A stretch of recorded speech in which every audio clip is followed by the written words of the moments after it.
Ini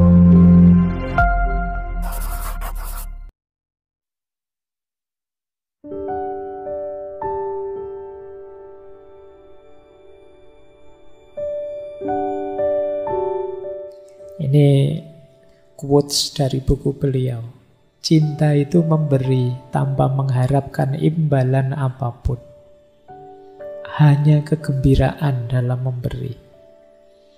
Cinta sejati tidak mengenal keterikatan, tidak ada kecemburuan, tidak ada kepemilikan. Dia kebebasan murni. Ini ambil nafas mungkin kalian ya. Waduh Pak, tidak cemburu, tidak ada kepemilikan. Apa bisa manusia kayak gini Pak? Gitu ya. Ya coba saja. Makanya tema bulan ini itu cinta spiritual. Jadi kalau kita kan mungkin masih sibuk dengan cinta-cinta material, cinta-cinta level awal. Tapi ini cinta yang sudah naik kelas, ke level spiritual. Apalagi kalimat yang terakhir itu. Orang yang benar-benar mencintai juga punya keberanian untuk menjauh bila diperlukan. Tanpa penyesalan atau kepahitan. Oh, ini juga ambil nafas kita ya. Kamu takut sekali kalau ditinggalkan, takut sekali kalau jauh. Tapi seorang pecinta sejati kalau dia merasa dengan kamu jauh, itu lebih baik buatmu. Dan aku menginginkan kebaikan buatmu, kenapa tidak? Contoh paling mudah ya, kamu sejak tadi membayangkan pacarmu saja. Coba lihat orang tuamu. Betapa cintanya mereka padamu. Pasti mereka tidak ingin berpisah denganmu. Tapi mempertimbangkan bahwa engkau akan lebih baik kalau keluar rumah, belajar keluar kota, atau mencari pengalaman kemana-mana. Tidak apa-apa wis, menjauhlah dariku. Meskipun sakit, meskipun pahit, tapi aku ikhlas nak, asal engkau jadi orang hebat, engkau jadi orang luar biasa. Itulah cinta. Jadi tidak hanya nuruti keinginanku untuk selalu dekat denganmu. Meskipun pahit karena engkau menjauh, tidak apa-apa lah. Kalau itu baik buatmu. Nah itu cirinya cinta. Ya memang kalau masih ada nuansa romantiknya itu jadinya kurang indah. Tapi yo cinta kan tidak berhenti di senang-senang romantiknya. Tapi juga ada kedalaman kemanusiaannya. Disitulah kita berpikir lebih dalam, kebenaran iya ya, kalau saya memang mencintai dia dan ternyata kebaikan bagi dia itu jauh dari saya, ya saya ikhlas menjauh. Demi pertumbuhannya, demi kebahagiaannya. Itulah yang disebut cinta yang sejati. Yo setelah ini mungkin kalian bilang, wah sudahlah saya tidak sejati juga tidak apa-apa cintanya. Ayo memang tidak gampang ya sampai titik ini. Tapi ayo malam ini lebih luas ya. Saya tadi bilang jangan diarahkan ke lawan jenis saja, urusan pacaran saja ya. Ini cinta pada siapapun dan apapun tadi. Untuk membangun jiwa pecinta. Sebenarnya itu ya termasuk sih pada lawan jenis itu. Bukti cinta yang sejati itu bahkan jauh pun tidak masalah. Nah ini boleh dipakai dalil bagi mereka yang LDRan. Nah ini alasannya ini, tidak apa-apalah kita jauh asalkan demi pertumbuhan kita masing-masing.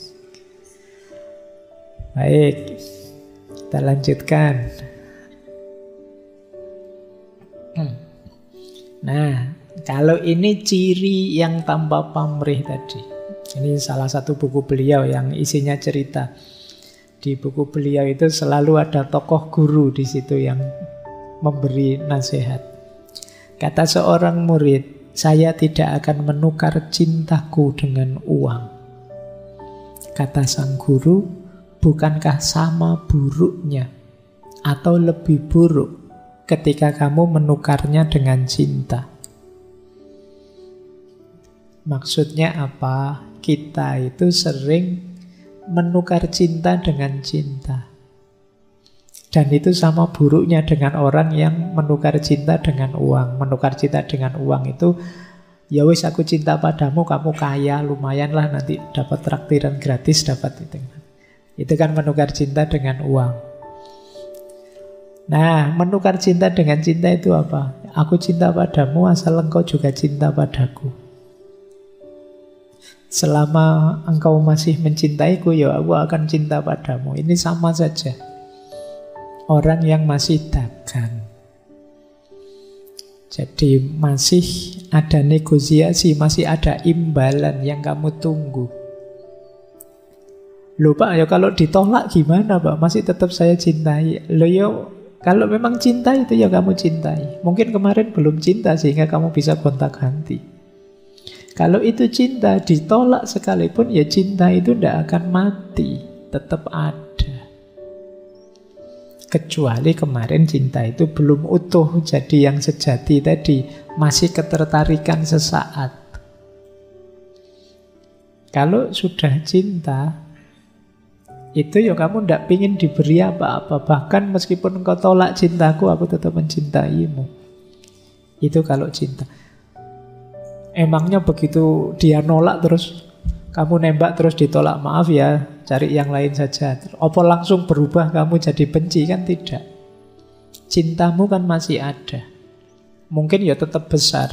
Hanya saja sekarang kamu kasih label yang berbeda. Harusnya labelnya tetap cinta, cuma kamu ganti dengan benci. Kalau tidak percaya, begitu dia nolak besoknya, kemarin saya khilaf ngomong tidak, iya kok aku cinta. Kamu kan tetap membara lagi cintamu.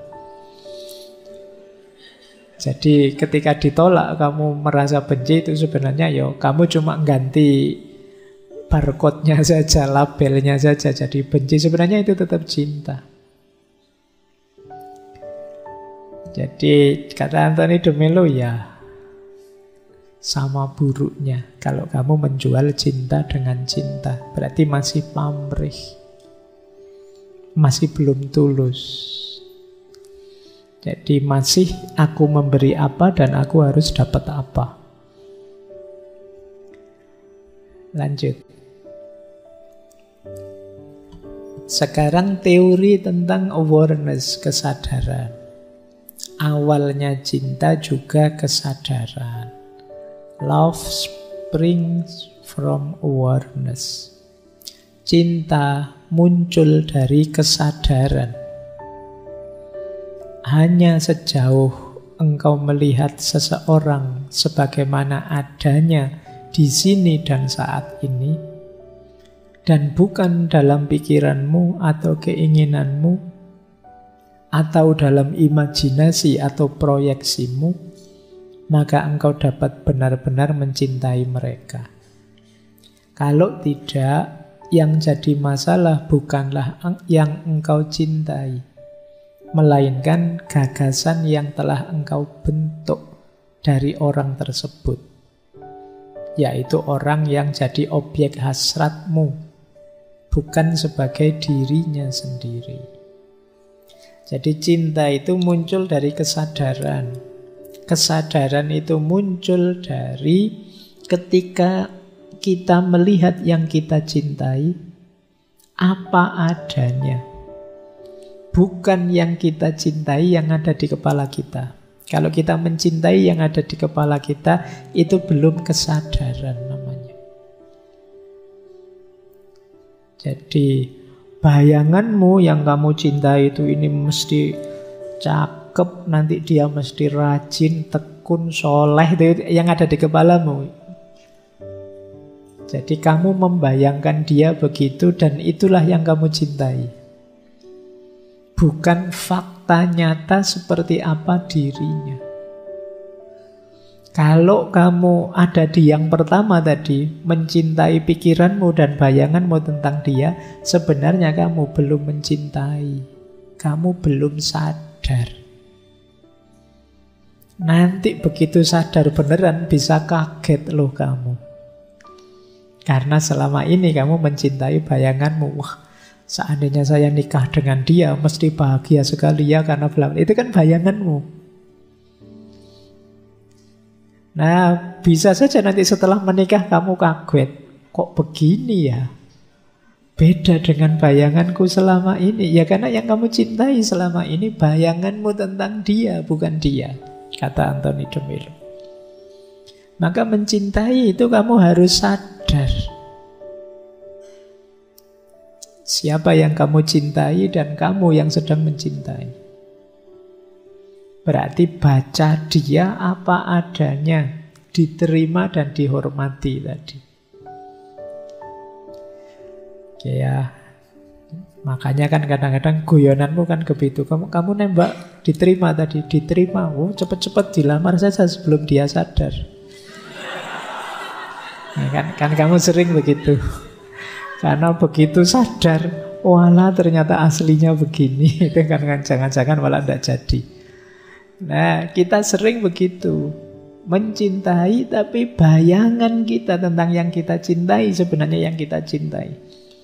Jadi besok misalnya jadi menikah kaget luar biasa terus tiap hari jadi gegeran. Tidak seperti yang saya bayangkan. Karena kemarin awalnya tanpa kesadaran. Maka awalilah cinta dengan kesadaran. Pada siapa saja. Ini yang dulu kalau versinya Erich Fromm kan dalam cinta harus ada knowledge, pengetahuan tentang yang kamu cintai. Apa adanya. Ini rumus awalnya. Makanya kadang-kadang kritiknya Anthony de Mello, kita itu sering-sering yang kita cintai sebenarnya prasangka kita sendiri. Kata beliau, apakah engkau pikir saat engkau membantu orang lain itu karena kamu mencintai mereka? Baiklah, aku punya kabar untukmu, engkau tidak pernah jatuh cinta dengan siapapun. Engkau hanya jatuh cinta dengan prasangka dan gagasanmu yang penuh harapan tentang orang itu. Luangkan waktu sejenak untuk memikirkan hal ini. Engkau tidak pernah jatuh cinta dengan siapapun, engkau hanya jatuh cinta dengan prasangkamu terhadap orang tersebut. Ayo kita evaluasi ya. Ini kalian yang sudah mulai bucin, mulai cinta ini, naksir itu, coba kamu cek. Jangan-jangan yang kamu cintai prasangkamu saja, bayanganmu saja, bukan dia apa adanya. Apalagi kamu yang sedang merungsung, ngejar-ngejar, itu biasanya bayangannya serba indah saja, positif saja, penuh harapan. Padahal kalau mau lebih objektif, menerima adanya mungkin ya tidak seheboh yang ada di pikiranmu. Maka awalilah dengan kesadaran. Jangan diawali dengan prasangka-prasangka. Baik prasangka positif atau prasangka negatif. Lebih objektif akan lebih masuk. Setiap orang sadarilah ada kelebihan dan kekurangannya. Biasanya kalau sedang semangat-semangatnya itu yang kamu cintai kelihatannya semua indah. Tapi nanti kalau sudah dapat dan berapa lama gitu terus rasanya kok yang indah-indah hilang semua ya. Kok yang lain banyak yang lebih indah. Itu logika ini tadi bisa jalan. Karena kemungkinan yang kamu cintai selama ini hanya prasangkamu. Bukan dia yang sejati. Bukan dia yang kamu baca, kamu pahami, dan kamu terima. Baik, kita lanjutkan. Kelihatannya masih panjang. Sekarang kita lihat lawannya cinta, antitesisnya cinta. Ternyata kalau di Anthony de Mello, lawannya cinta sebenarnya bukan kebencian, tapi keterikatan dan ketakutan. Yang pertama, keterikatan. Musuh terbesar cinta adalah keterikatan. Keinginan, tapi dalam arti keterikatan. Kenapa begitu? Jadi keterikatan itu seperti saya bilang tadi loh, diawali dari keinginan, kemudian mematen keinginan itu namanya keterikatan. Engkau tahu mengapa? Karena jika aku menginginkanmu, aku ingin memilikimu. Kalau aku ingin memilikimu, aku tidak akan membiarkanmu bebas. Aku harus mendapatkanmu. Aku harus memanipulasimu agar aku bisa mendapatkanmu sesuai yang aku inginkan. Aku juga akan memanipulasi diriku sendiri sehingga aku bisa menipumu agar mengizinkanku menangkapmu. Jadi itulah kenapa cinta itu bukan kepemilikan. Kalau kita ingin memiliki, saat itu juga sebenarnya, kata Antonio de Melo, semacam kita memenjara dia dalam keinginan kita. Tidak membebaskan. Jadi, makanya terus kadang-kadang kita akan melakukan trik-trik, manipulasi-manipulasi agar dia mau sama kita, masuk jebakan kita, terus kita miliki. Nggak punya motor, terus pinjem motor temennya. Gayanya luar biasa, kalau ngomong menggebung itu kan semacam manipulasi-manipulasi biar bisa diterima. Kalau dia terjebak, dapatlah dia kita miliki. Rasanya seperti ini, kata Antonio de Melo. Kalau cinta dasarnya keterikatan. Keterikatan itu keinginan yang sangat untuk memiliki. Kalau tanpa dia saya bukan apa-apa.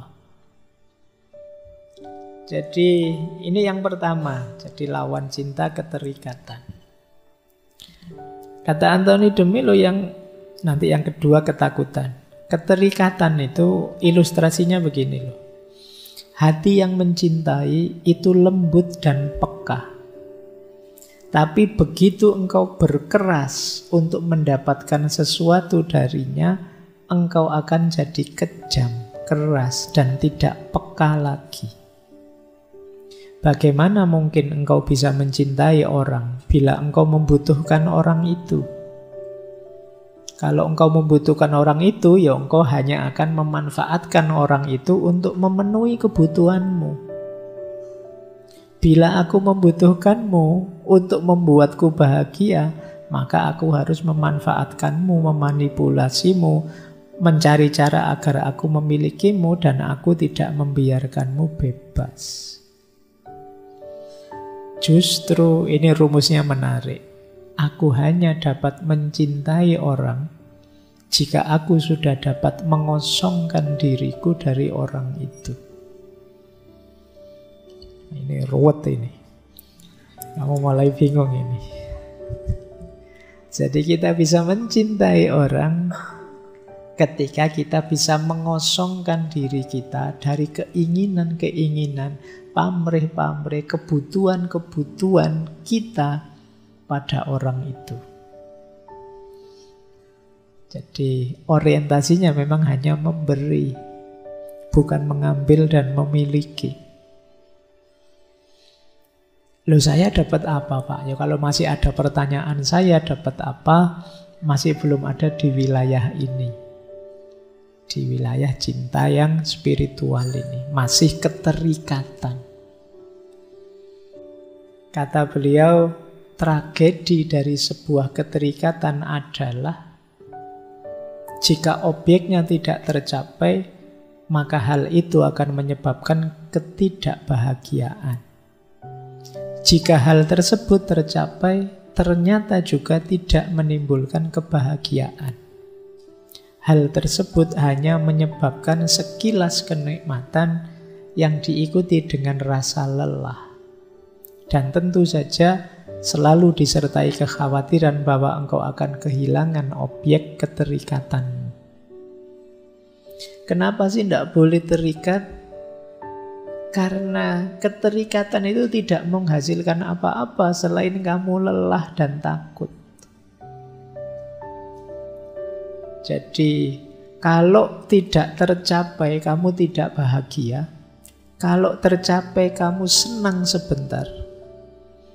Tapi terus kamu merasa lelah dan takut kehilangan. Misalnya tadi kamu kejar-kejar ingin memiliki.